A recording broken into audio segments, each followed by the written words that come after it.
From Keene in the Shire, the Liberty Media capital of the world, this is Daryl W. Perry, host of FPP Radio News for Friday, November 13th, 2015. Silver is trading at $14.29 per ounce. Gold is valued at $1,084 per ounce. And according to BitcoinAverage.com, the average price of Bitcoin is $338.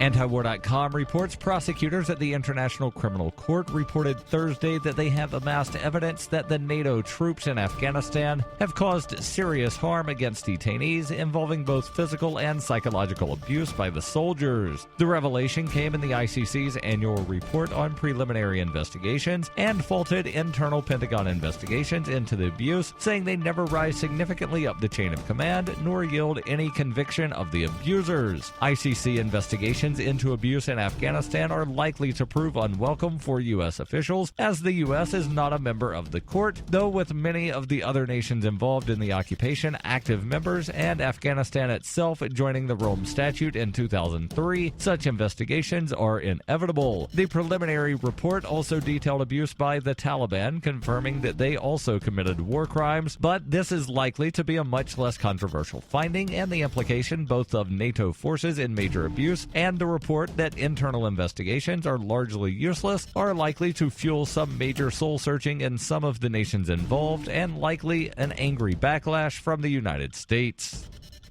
For over 35 years, Roberts & Roberts has been a trusted source for buying and selling your investment-grade precious metals. They also take Bitcoin for precious metal purchases and permanently removed the minimum purchase order for all orders paid in the digital currency. Call Roberts & Roberts today for knowledgeable advice on investing and a forward-thinking approach to new technologies. 850-478-5270 or online at rrbi.co.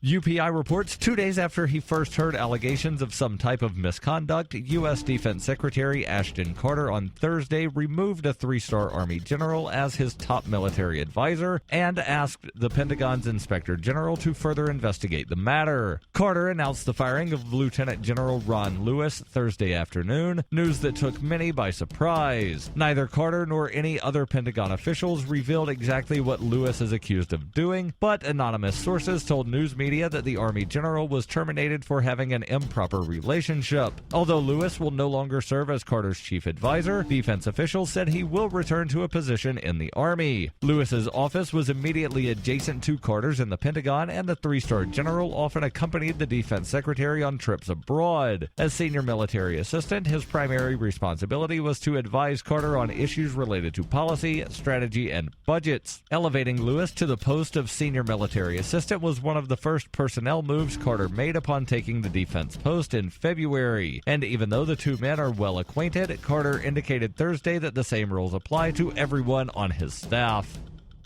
In 2115 New England, there are no borders, no states, and no regulations, yet never has a more peaceful and prosperous place existed. But Mr. Drake's security company has seen better days. Faced with the prospect of waning power, Mr. Drake intends to replace the anarchy of New England with a government. But at what cost? And can anyone stop him? Anarchy in New England by Joe Jarvis is available from Amazon.com and all major bookstores.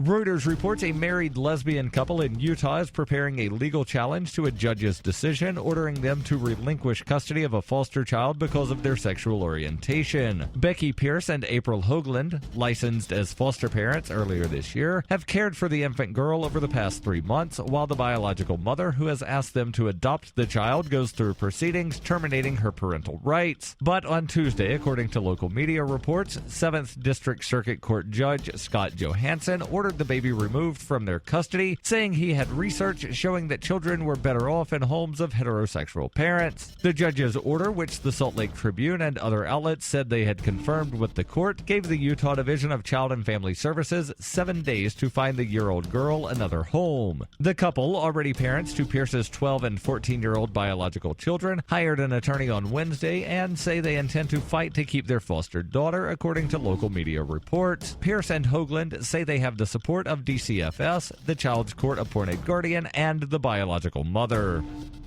This has been FPP Radio News, online at fppradio.com.